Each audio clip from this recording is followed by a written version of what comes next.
Welcome student, آج ہم ہمارے نصاب میں شامل بی اے پارٹ تھرڈ میں بی اے پارٹ تھرڈ کے جو دکن سے وابستہ اور اردو ادب کے بہت ہی بڑے شاعر گزرے ہیں ولی محمد دکنی، ان کی غزل گوئی پر چرچا کرنے جا رہے ہیں۔ تو چلیے غزل گوئی کو شروع کرنے سے پہلے ان کی ولادت وفات دیکھیے، میں آپ کو پہلے بتا دیتا ہوں۔ 1650 عیسوی میں ان کی ولادت ہوئی، 1720 سے 1725 عیسوی کے درمیان ان کی وفات ہوئی۔ ان کی وفات کے سلسلے میں کہا جاتا ہے کہ ان کی وفات جب یہ دہلی دوسری مرتبہ آئے تھے تو اس وقت جب یہ واپس لوٹ رہے تھے تو احمد آباد میں ان کی وفات گجرات میں ہوئی۔ دیکھیے، سب سے بڑا تو یہ شاعر ہے ہی ولی دکنی۔ ہم اچھی طرح سے جانتے ہیں کہ اردو شاعری کا بابائے آدم ولی دکنی کو کہا جاتا ہے۔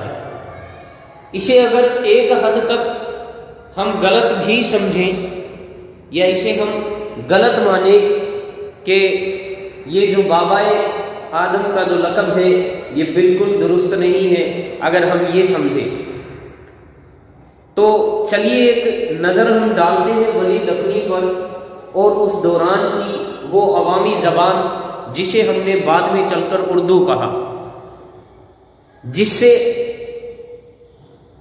دکن میں تو شعر و شاعری پھر بھی کہیں کی جا رہی تھی، لیکن شمالی ہند میں اس زبان کو کوئی خاص مرتبہ یا خاص درجہ نہیں ملا تھا۔ اس زبان سے کوئی زیادہ شاعر اس سے آشنا نہیں تھے، اس سے وابستہ نہیں تھے۔ وہ ولی ہی تھے جس نے شمالی ہند اور دکن میں اس زبان کا تانتا بجایا، اس زبان کو عروج بخشا، یا اس کی ابتدا کا جو پہلا اول نشان ہے وہ ولی دکنی کے یہاں سے ہی ملتا ہے۔ اگر یہ اپنا دیوان لے کر دہلی نہیں پہنچے ہوتے یا ان کا دیوان اگر دہلی نہیں پہنچا ہوتا تو ہم یوں کہہ سکتے ہیں کہ اور آدھی صدی یا ایک صدی کی تاخیر شمالی ہند میں اردو کو اور ہو جاتی۔ یہ مان کر چلیے کافی وقت بیت جاتا۔ دیکھیے، ہم جانتے ہیں کہ مغلوں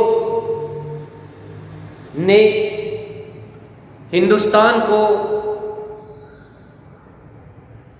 پر جب قابض ہوئے اور انہوں نے اپنی زبان جو سیاسی زبان تھی وہ فارسی کو بنا کے رکھا، تو کوئی بھی اس زمانے کا جو بڑا شاعر تھا وہ خاص طور سے چاہے پھر وہ غالب ہوں یا کوئی بھی ہوں، مطلب یہاں تک کہ وہ جو شاعر تھے اس زمانے کے وہ فارسی کو چھوڑنا پسند نہیں کر رہے تھے، اپنی توہین سمجھ رہے تھے اس عوامی زبان میں شاعری کہنا، اس عوامی زبان میں لکھنا۔ لیکن اس زبان کی مٹھاس اور شیرینی نے ان لوگوں کو اپنی طرف متاثر کیا، اور ان سب کا جو سبب بنے، وجہ بنے، وہ تھے ولی۔ اسی وجہ سے ہم ولی کو بابائے شاعری کو، جو اردو شاعری ہے اس کا بابائے آدم کہتے ہیں۔ تو چلیے ولی کی شاعری پر چرچا شروع کرتے ہیں، ان کی جو شاعری کی خصوصیت ہے۔ خیر جانتے ہیں کہ اس وقت میں کیا کیا چیزیں فیمس تھی۔ اس زمانے میں اس عوامی زبان کو ریختہ کہا جاتا تھا، جس کے معنی تھے گر پڑے۔ گویا اس زبان کو حقارت کے نظر سے دیکھا جاتا تھا، یعنی گری ہوئی نظر سے دیکھا جاتا تھا۔ کبھی کبھار اس زبان میں بھی شعر کہے جاتے تھے، مگر تفریح کے طور پر۔ 1700 عیسوی میں ولی دہلی آئے اور لوگوں نے ان کا کلام سنا تو انہیں حیرت بھی ہوئی اور مسرت بھی کہ اس زبان میں اعلیٰ درجے کی شاعری بھی ممکن ہے۔ دہلی میں ولی کی ملاقات شاد اللہ گلشن سے ہوئی تو انہوں نے 2 مشورے دیے۔ ایک تو یہ کہ دکنی الفاظ کا استعمال کم کرو اور ان کی جگہ فارسی کے شیریں الفاظ کا انتخاب کرو۔ دوسرے یہ کہ فارسی شاعری میں جو مضامین موجود ہیں انہیں اپنی زبان میں ادا کرو۔ یہ دونوں مشورے اردو شعر و ادب کی تاریخ میں سنگ میل ثابت ہوئے۔ فارسی شاعری کے مضامین سے فائدہ پہلے بھی اٹھایا جا رہا تھا اور فارسی الفاظ بول چال کے مقامی الفاظ کے ساتھ پہلے بھی شعر و شکر ہو رہے تھے۔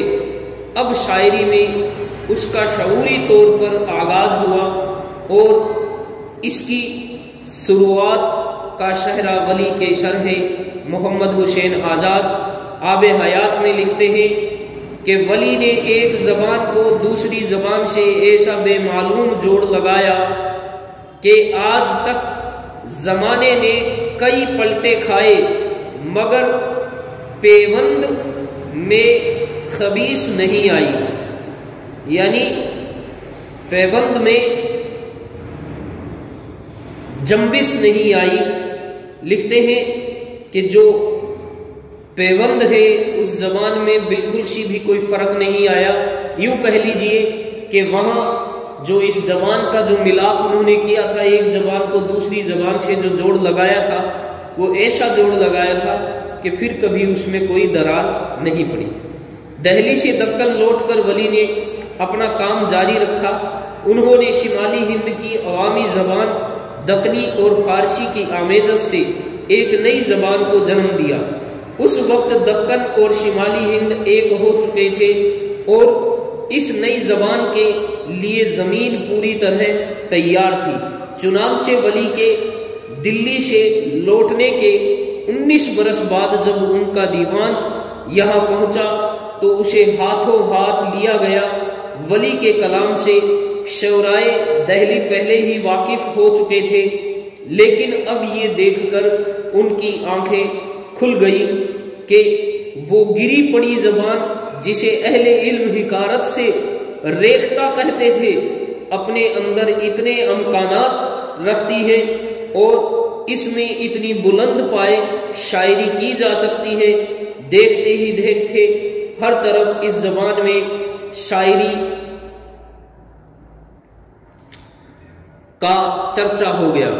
ولی نے اپنی زبان اور اس کے مزاج کا خیال رکھتے ہوئے شاعری کے لیے عربی اور فارسی بحروں کا انتخاب کیا۔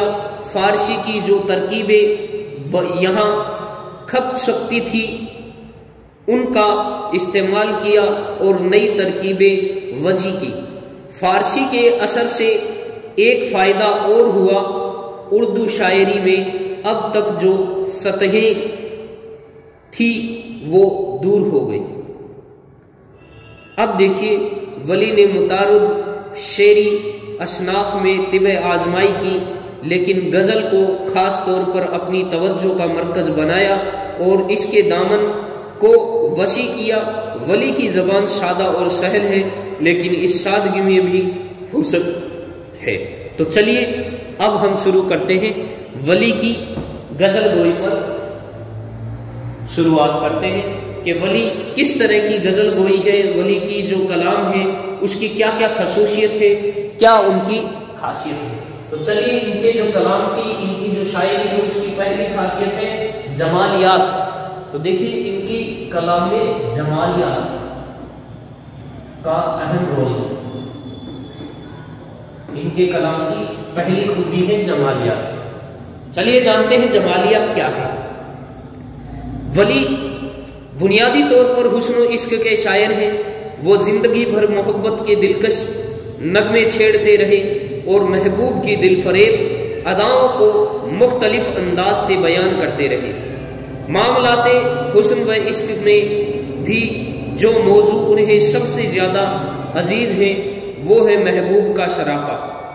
انہوں نے محبوب کی زلف، چشم و ابرو، لب و رخسار قدر و قامت، رنگ و روپ، ناز و ادا، آواز، خوشبو وغیرہ کا ذکر اتنی دلکشی اور دل آویزی کے ساتھ کیا ہے کہ ان کے محبوب کی طرح ان کی غزلیں بھی حسن کا مرکہ بن گئی ہیں۔ یہی وجہ ہے انہیں اردو شاعری کا سب سے بڑا سراپا نگار قرار دیا گیا ہے۔ چند شعر ملاحظہ، دیکھیے ان کے جمالیات کے کچھ شعر میں آپ کے سامنے پیش کرنے جا رہا ہوں کہ کس طرح کے۔ دیکھیے ہم نے جانا کہ جمالیت کیا ہے۔ جمالیت کا مراد ہے کہ حسن، حسین، یہاں حسن سے مراد ہے۔ اور دیکھیے ان کی غزل بھی حسین ہے، اور یہ اپنی جو غزلیں ہیں، اپنے محبوب جو ہے ان کی غزلوں میں ان کا جو محبوب ہے اس کے بھی حسن کا یہ چرچا خوب کرتے ہوئے نظر آئیں گے۔ بڑی ہی محبوب اور دل آویز اور دلکشی کے ساتھ انہوں نے اپنی جو غزلیں ہیں ان میں حسن کے نغمے چھیڑے ہیں، اس وجہ سے ان کی غزلیں بھی بڑی حسین ہیں۔ تو چلیے اسی وجہ سے ان کا پہلا جو وقار ہے یہ ہے جمالیات۔ ان کا کچھ شعر آپ کے سامنے پیش کرتا ہوں۔ وہ نازنی ادا میں اعجاز ہے سراپا، وہ نازنی ادا میں اعجاز ہے سراپا، خوبی میں گل رخساں شو ممتاز ہے سراپا۔ ایک اور شعر، جگ کے ادا سناساں ہے جن کی فکر عالی، تجھ قد کو دیکھ بولے یوں ناز ہے سراپا۔ پھر موجے دریا کو دیکھنے مت جا، موجے دریا کو دیکھنے مت جا، دیکھ اس زلف عنبری کی ادا۔ اگلا جو ہے وہ ہے نشاطیہ رنگ و آہنگ یا نشاطیہ عنصر، یہ بھی کہا جا سکتا ہے۔ دوسرا جو ہے وہ ہے ان کے کلام کی خوبی، نشاطیہ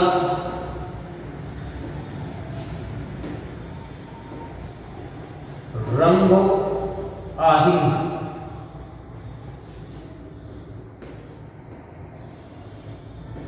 رنگ و آہنگ یہ ان کے کلام کی دوسری خوبی ہے، نشاطیہ رنگ و آہنگ۔ چلیے ان کا نشاطیہ رنگ و آہنگ دیکھتے ہیں۔ ولی کی ایک اہم خصوصیت یہ بھی ہے کہ ان کی شاعری میں نشاطیہ عنصر موجود ہے۔ اس کی ایک وجہ تو نفسیاتی ہے کہ وہ فطرتاً نشاط پسند اور رجائی انسان تھے۔ اس کے علاوہ ولی کی ذاتی زندگی میں کوئی ایسا حادثہ نہیں ملتا جو ان کی زندگی کو غم سے آشنا کرتا۔ ان کے گرد و پیش کے حالات بھی ایسے نہیں تھے جس سے ان کے یہاں عصری قنوطیت کے رنگ ابھر پاتے۔ چند شعر ملاحظہ ہوں، چند شعر میں آپ کے سامنے پیش کرنے جا رہا ہوں۔ لکھتے ہیں،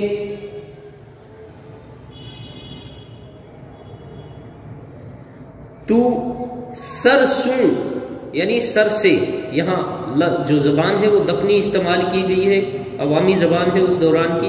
تو لکھتے ہیں، تو سر سوں قدم تلک جھلک میں، گویا ہے کشیدہ انوری کا، آج ہر گل و نور کی فانوس ہے، وہ کوہ و صحرا صورت طاؤس ہے۔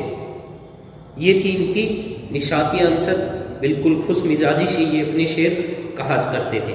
اگلا جو شعر ان کی خوبی ہے وہ ہے اس زمانے کے جو شاعر تھے اور تصوف سے بڑے ہی متاثر تھے، صوفیزم ان کے پاس بھی پایا جاتا تھا۔ اب لگ بھگ شاعروں کے پاس تصوف ملتا تھا اس زمانے کے، اور خاص طور سے یہ دکن کے شاعر ہیں تو ان کے پاس ملتا تھا۔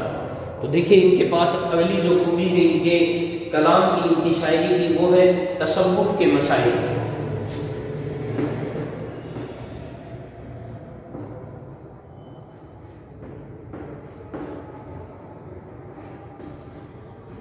تصوف کے مسائل یہ بھی ان کی ایک اہم خوبی ہے۔ چلیے شروع کرتے ہیں تصوف کے مسائل کو۔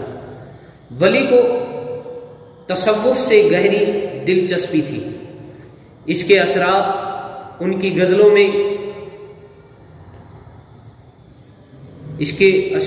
کی غزلوں میں واضح طور پر ملتے ہیں۔ وہ فلسفہ وحدت الوجود کے قائل ہیں۔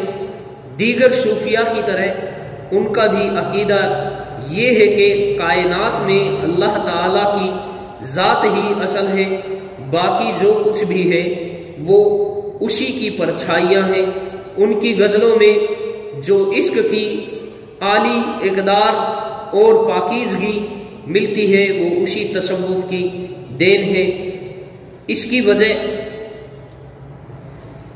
اس کی وجہ سے ان کی نشاتیہ خارجیت پسندی، تعیس اور معاملہ بندی کی صورت اختیار نہیں کر پاتی۔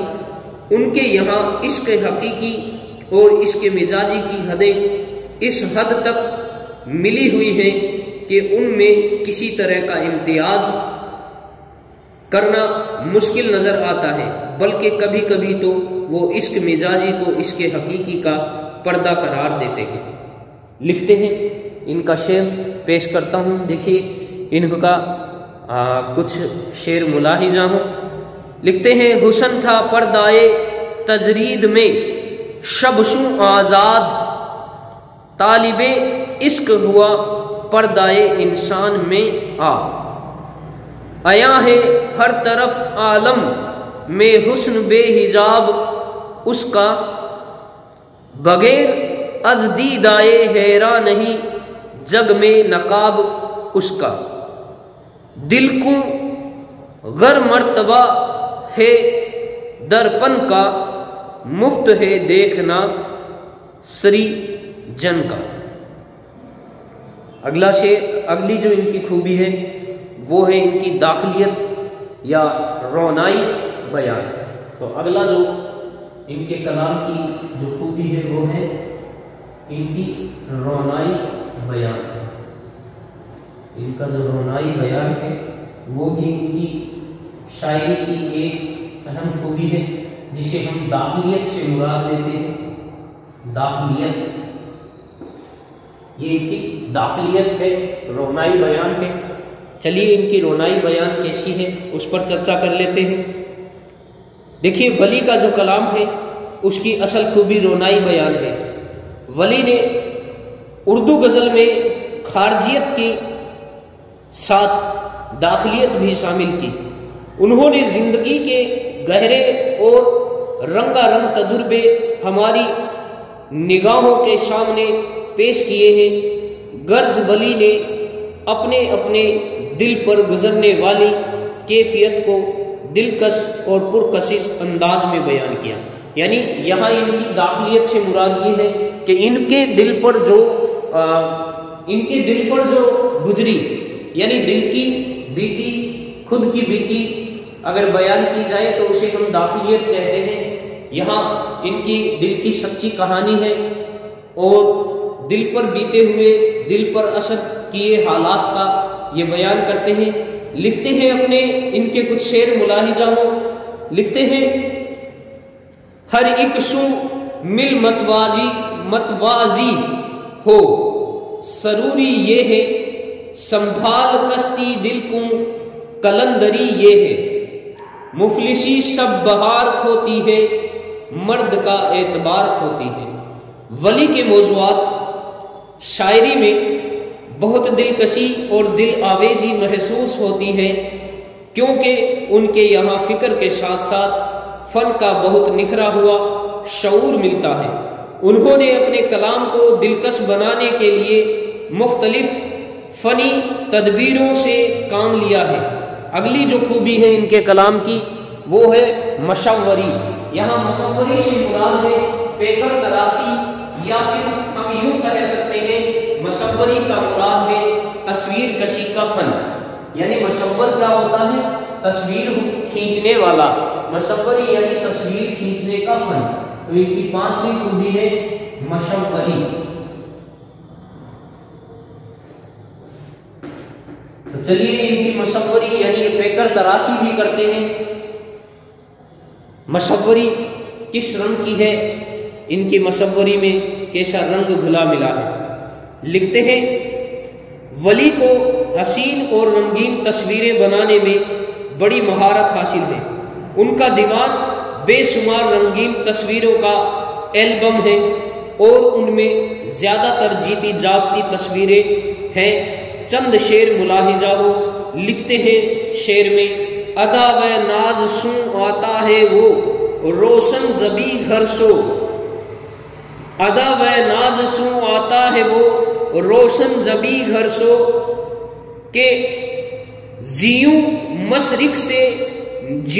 مشرق سے نکلے آفتاب آہستہ آہستہ۔ بڑی شاندار نظم، یعنی جیسے، جیوں سے مراد ہے، بڑی شاندار شعر ہے۔ دیکھیے لکھا ہے کہ جو یعنی جیسے مشرق سے نکلے آفتاب آہستہ آہستہ، یعنی سورج دھیرے دھیرے نکلتا ہے۔ اگلا ولی مجھ دل میں آتا ہے خیال یار بے پرواہ، ولی مجھ دل میں آتا ہے خیال یار بے پرواہ، کہ جو آنکھیں منے آتا ہے خواب آہستہ آہستہ۔ اگلی ان کی یہ جو پہلے والی اس کی مصوری ہے، اسی کی جو خوبی ہے، دیکھیے کیا خوبی ہے مصوری کی۔ مصوری کے ساتھ ساتھ ان کے کلام میں اور کیا پایا جاتا ہے، دیکھیے جانتے ہیں۔ ان کے کلام میں ان کے جو خوبی ہے اس میں ایک اور چیز پائی جاتی ہے، وہ ہے موسیقی، یعنی ہم اس کو 6 نمبر لکھ سکتے ہیں۔ موسیقی بھی ان کی ایک اہم خوبی ہے ان کی شاعری کی، یعنی نغمگی، مترنم یا غنائیت کہہ سکتے ہیں، یعنی جس کو گایا جا سکے، موسیقیت جس میں پائی جائے، تو ان کی شاعری میں موسیقی بھی پائی جاتی ہے۔ تو دیکھیے لکھتے ہیں موسیقی کے بارے میں، ان کی موسیقی کیسی ہے اس کے بارے میں جانتے ہیں۔ کلام ولی کی دوسری اہم خصوصیت ہے غنائیت۔ ان کے زیادہ تر شعر تو اپنے ہیں کہ مطلب ان کے زیادہ تر شعر تو اس طرح کے ہیں کہ انہیں پڑھیے تو ایک دلکش ترنم پیدا ہوتا ہے۔ وہ غزل جس کی ردیف آہستہ آہستہ ہے، اس کی ایک مثال ہے ولی ردیف و قافیہ خوش آہنگ لفظوں اور ساتھ ہی لفظوں کے بہترین انتخاب اور ان کی بہترین ترتیب نے ان کے کلام میں نغمگی کی فضا قائم کی ہے۔ دیکھیے لکھتے ہیں ان کا ایک مثال کے طور پر ان کے کچھ شعر، ہر ایک سو مل متواجی ہو سروری یہ ہے، سنبھال کشتی دل کو کلندری یہ ہے، ولی وصل و جدائی سو صنم کی کبھو صحرا کبھو گلزار ہیں ہم، مست ہوتا عشق میں تیرے صنم، نہ کسی ہے نہ کسی ہے نہ کسی ہے نہ کسی۔ اگلا ان کے کلام کی ایک اور خوبی وہ ہے تسبیح و استعارے کا استعمال، جو لگ بھگ شاعروں کے پاس ملتا ہے۔ تو اگلی جو خوبی ہے وہ ہے تسبیح و استعارے کا استعمال۔ تسبیح و استعارے کا استعمال ان کی ایک اور خوبی ہے، ان کے کلام کی خصوصیت۔ ولی نے اپنی تخلیقی قوت کار سے اچھی اور دلکش تراکیب تراش کر مستعمل و مروج تسبیحات کو اپنی جدت طبع سے تازگی بخشی اور اپنی تخلیقی صلاحیت سے نئی نئی تسبیحات تلاش کی اور انہیں اچھے انداز میں پیش کیا کہ فن میں نکھار پیدا ہونے کے ساتھ معنویت میں بھی اضافہ ہو گیا۔ تو دیکھیے ایک اور ان کے کلام کی مثال لکھتے ہیں، صنم کے لال پر وقت تکلم، صنم کے لال پر لیل پر وقت تکلم، رگے یا قوت ہے موجے تبسم، تجھ لب کی شفت لے لے بدخشاں سے کہوں گا جادو ہے تیرے نین غزلاں سے کہوں گا غزالاں سے کہوں گا۔ اگلا جو ان کے کلام کی خوبی ہے وہ ہندی اور فارسی الفاظ کا استعمال بھی کرتے ہیں، تو یہ بھی ان کے کلام میں خاص خوبی پائی جاتی ہے۔ ہندی اور فارسی الفاظ کا انتخاب رکھتے ہیں یا ہندی اور فارسی الفاظ کا استعمال بھی کرتے ہیں، ہندی و فارسی الفاظ کا استعمال۔ ولی کا ایک خاص کارنامہ ہے یہ بھی کہ انہوں نے فارسی کے پہلو با پہلو ہندی الفاظ کا نہایت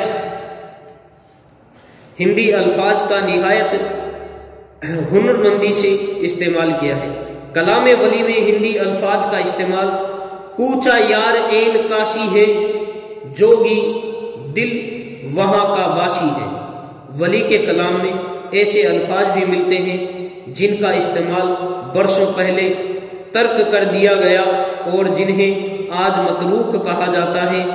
دیکھنا ہر صبح تجھ رخسار کا ہے مطالعہ مطلع انوار کا، اے ولی کیوں سن سکے ناشیح کی بات جو دیوانہ ہے پری رخسار کا۔ غرض ولی کی شاعری زبان و بیان کے اعتبار سے اور معنی و مطلب کے لحاظ سے سراپا اعجاز ہے۔ ولی نے اردو شاعری کو وسعت بخشی ہے اور اس کو ایک ایسا لب و لہجہ دیا ہے جو موضوعات حسن و عشق کے علاوہ حیات و عمل کے اہم قدروں کے ساتھ دوسرے ربع سے شروع ہوتا ہے کی ترجمانی کرنے کے لیے بھی صلاحیت رکھتا ہے۔ ولی اس میں زندگی کے رنگا رنگ تجربات، تنوع اور داخلیت کو شمو کر غزل کے دائرے میں پوری کائنات کو سمیٹ لیا ہے، یعنی ولی نے ان ساری چیزوں سے پوری کائنات کو سمیٹ لیا ہے۔ یہ تھی ولی کی کلام کی خوبی، ان کے مقام، ان کا جو اردو غزل میں مقام ہے، اردو شاعری میں مقام ہے، اس کے بارے میں پھر سے چرچا کر لیتے ہیں۔ ہم نے شروع میں بھی پڑھا تھا، مختصر طور پر پھر سے میں آپ کے سامنے پیش کرنے جا رہا ہوں ان کے مقام پر کچھ چرچا چھوٹی سی۔ ولی کو مولانا آزاد نے اردو شاعری میں وہی مقام دیا ہے جو انگریزی شاعری میں چاشر اور فارسی شاعری میں رودکی کو حاصل ہے۔ ولی کا کمال یہ ہے کہ انہوں نے اردو شاعری کے جو فارم اور سانچے ڈھالے وہ آج تک موجود ہیں، اور غزل کے ساز پر جو نغمے انہوں نے چھیڑے دنیائے غزل میں اب تک ان کی صدائے بازگشت سنائی دے رہی ہے۔ انہوں نے آنے والی نسلوں کے لیے فکر و فن کے ان گنت چراغ روشن کیے اور نئے نئے امکانات پیدا کیے۔ جمیل جالبی اسی حقیقت کا اعتراف کرتے ہوئے لکھتے ہیں، غرض کے ولی کی شاعری میں اتنے پہلو، اتنے موضوعات، اتنے تجربات زندگی سمٹ آئے ہیں کہ جس پہلو سے اردو غزل کو دیکھیے اس کی واجی ابتدا ولی سے ہوتی ہے۔ ولی کی غزل میں اردو غزل کی کم و بیش وہ ساری آوازیں سنائی دیتی ہیں جو شیراز سے لے کر داغ تک مختلف شاعروں کی نشانیاں نہیں بنی اور جن سے آج تک بزم معنا کی شمع روشن ہے۔ تاریخ ادب اردو جلد اول صفحہ 550 میں اس بات کی وضاحت کی گئی ہے۔ تو چلیے، یہ تھی ولی کی غزل گوئی کی خوبیاں جس کے بارے میں ہم نے جانا، ان کے کلام کی خوبی اور ان کے مقام پر ہم نے چرچا کی۔ ولی کے بارے میں ہم اچھی طرح سے جان چکے ہیں، تو اگر چھوٹے جو معروضی سوالات آتے ہیں ان میں کئی مرتبہ پوچھا جاتا ہے اردو شاعری کا بابائے آدم کسے کہا جاتا ہے، تو اس کا جو جواب ہے وہ ہوگا ولی دکنی کو۔ شکریہ، آج کی ہماری جو کلاس ہے یہیں پر ختم ہوتی ہے۔